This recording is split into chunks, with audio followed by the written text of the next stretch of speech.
signs that we hear from the lips of our Lord. So, what initial conclusion can we draw from the cross, from crucifixion, or what St. Paul refers to as the word of the cross? It's unthinkable. It's barbaric. It really does frighten us.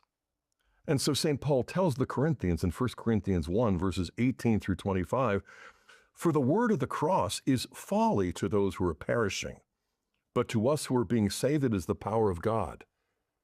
But it's hard for us to even imagine this connection between the cross on the one hand and the power of God unto salvation. We're so accustomed to it. It's a sort of ingrained habit of thought, a spiritual instinct. But it wasn't in the first generation. In fact, it wasn't until a second century passed that Christians were even putting the image out there because it was so unthinkable. Paul goes on, "Has not God made foolish the wisdom of the world? For Jews demand signs," going back to Moses, who performed 10 of them. "Greeks seek wisdom." You think of Sophia, philosophia, the love of wisdom. "But we preach Christ crucified, a stumbling block to Jews and foolishness to Gentiles. But to those who are called, both Jews and Greeks, Christ the power of God, Christ the wisdom of God. For the foolishness of God is wiser than men, and the weakness of God is stronger than men." So eventually Christians did realize that the cross, though shameful, nevertheless evokes deep gratitude. And when we think about this, we recognize that the crucifixion of Jesus, even for unbelievers, evokes such a deep and wide range of emotions. You'll find in the writings of atheists and agnostics an expression of sympathy for what Jesus underwent voluntarily, knowing in advance, predicting it 3 times to the disciples in his own public ministry.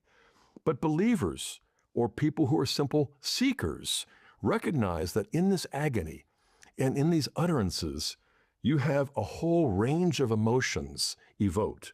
Horror, of course, shock, and at the same time, sadness and sorrow. You have a sense of pity and wonder, awe. You also have a sense of shame.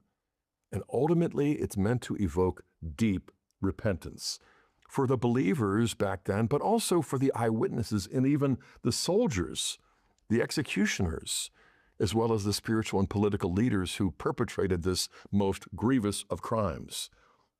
And so we recognize that these 7 last words, scattered as they are from the 4 Gospels, all constitute prayer. That is, not just conversation that Jesus has with the thieves or with his mother and others. It really is prayer. From the very beginning, "Father, forgive them, for they know not what they're doing." And the last one too, "Into your hands I commend my spirit." So first and last, but not only that, but all of these expressions are from the heart of our Lord. They are in fact prayer. And so he's turning his suffering into sacrifice.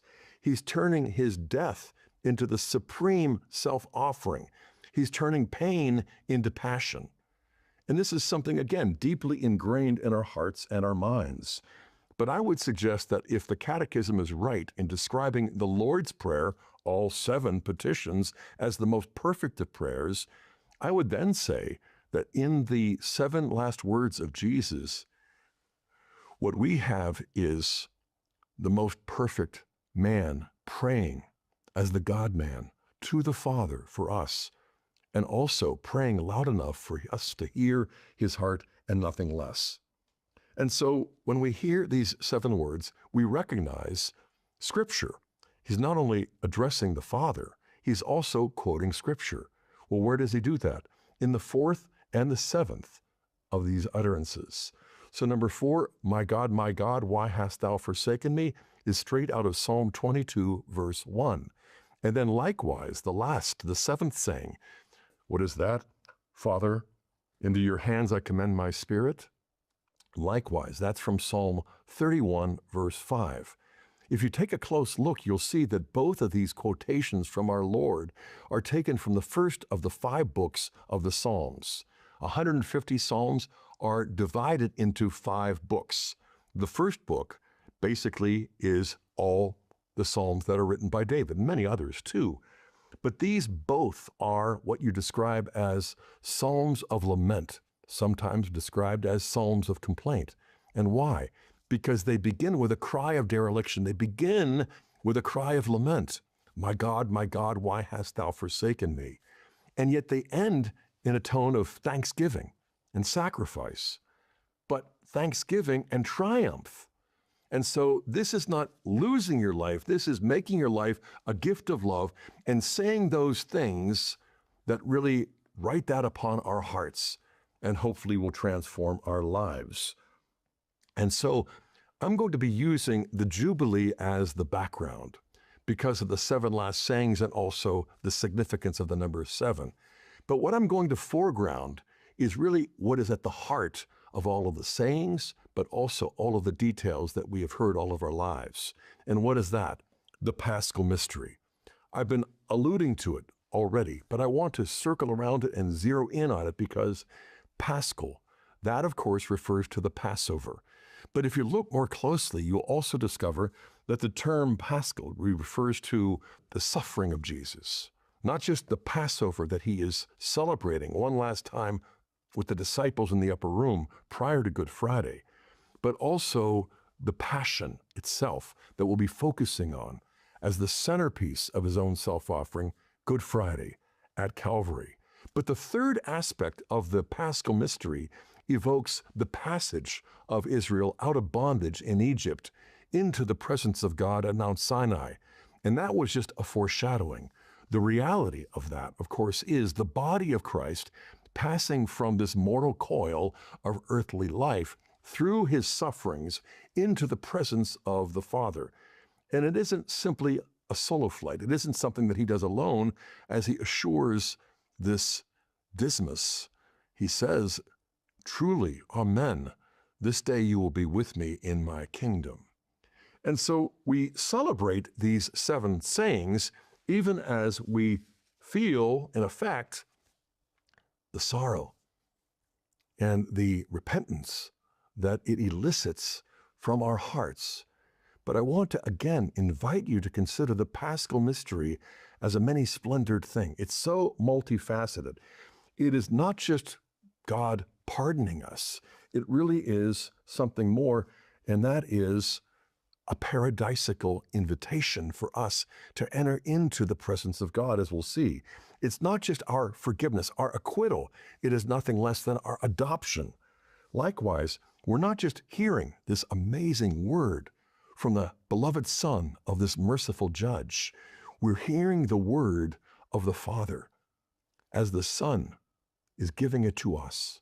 So I want you to dispel the notion that it is the Son who is merciful, whereas the Father is just and harsh. No, on the cross, you see the beloved Son imaging the Father perfectly. He is not appeasing the wrath of the first person, bearing the anger of the Father in his own body and his own soul. No, what we find is, in effect, the work of our redemption is not done by one of the 3 persons, but all 3, the Father, the Son, and the Holy Spirit. Together they share in this mission that Christ fulfills. And so we see not just a kingdom that will be ushered into, but a family. We'll also see that it's not just the Father who's forgiving us, it's also the Blessed Mother that we are receiving as our own. So while it elicits true sorrow, it should also evoke joy, everlasting joy, not just a human emotion, but the very joy of the God-man who, for the joy set before him, endured the cross, despising the shame, and thus becomes the pioneer and perfecter of our salvation. Straight out of the book of Hebrews, chapter 12, this is what gives us hope, even in the midst of sorrow. And they're not at cross purposes, no pun intended. They really do stoke each other. They feed each other. They reinforce that the more we enter into the sorrows of Jesus' Sacred Heart and the Blessed Virgin Mary, the more we're going to share a deep joy that goes beyond a sense of relief. And so this is not just justice being exercised by God the Father. This is also justice being fulfilled by God the Son through the power of the Spirit. So I want to point to the Paschal mystery as we begin wrapping up for one primary purpose, and that is to dispel this notion that what we have in the Paschal mystery is a sort of tug of war between justice on the one hand and mercy on the other. When humans try to balance justice and mercy, it's practically impossible. And no wonder, because the more you enforce justice, the less you display mercy. The more you show mercy, the more you seem to suspend justice. But take a look at the cross. Take a look at our Lord. Listen closely to what he's saying, because what you discover there is that two seemingly incompatible principles are united. They are married. What is the cross? What is Jesus' own self-offering? It is, on the one hand, an act of justice whereby we give to God, through his Son, this satisfaction for sin that exceeds not only what we could have done apart from Christ, it also exceeds the guilt and the malice that we have done in sinning. And so Christ satisfies divine justice in a way that St. Thomas Aquinas rightly describes as superabundant, that the malice of his slayers is practically, incalculable, and yet the love of the Son in satisfying divine justice is truly infinite, far greater than the malice of his slayers, such that he's not only able to forgive his murderers, he's also able to atone for their sins and bring the grace of divine adoption so that they and we are not only pardoned, but truly adopted. And so on the cross, you also see the single greatest display of mercy for our sake, but not just by the Son, but on behalf of the Father. So justice is offered to God by Christ in a way that exceeds everything we could have done. And then mercy is extended to us. A marriage of things that are just seemingly incompatible.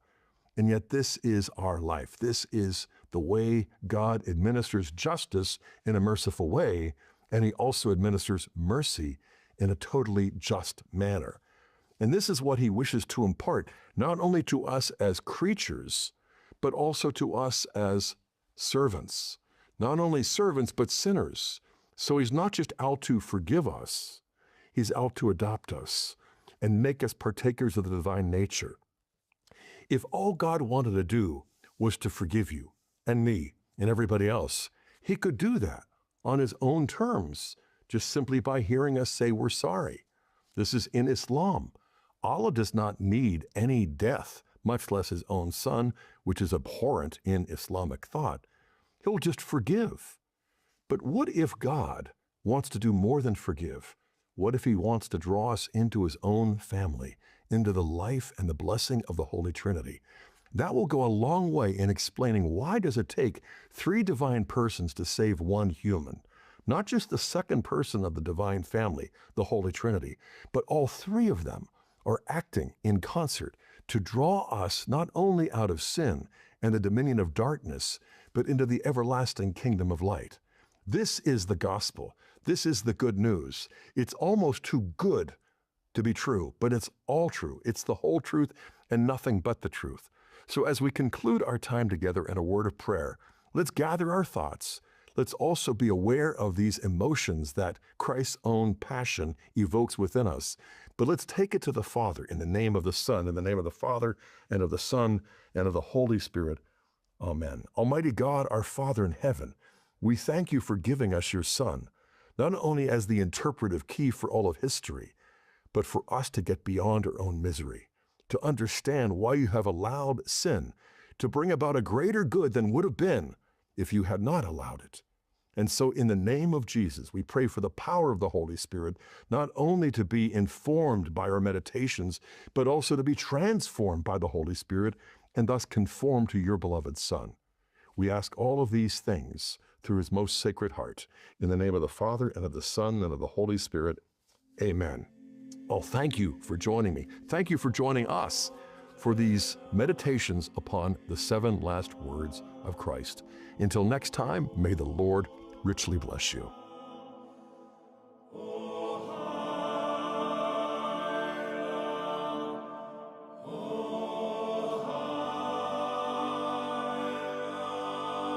the Sierra Leone Broadcasting Corporation. Here is an important public notice from State House. The general public is hereby informed that it has pleased His Excellency, the President, Brigadier Retired Dr. Julius Maada Bio, to relieve the following from their positions with immediate effect. 1. Mr. Mohamed Oman Bangura, Minister of Youth Affairs. Mr. Moriba Koroma, Deputy Minister of Internal Affairs. Mr. Ahmed Sebon Kanu, Managing Director, Sierra Leone National Shipping Company. That ends this public notice from State House. Signed, Dr. Emmanuel A.R. Gaima, Secretary to the President. Thank you.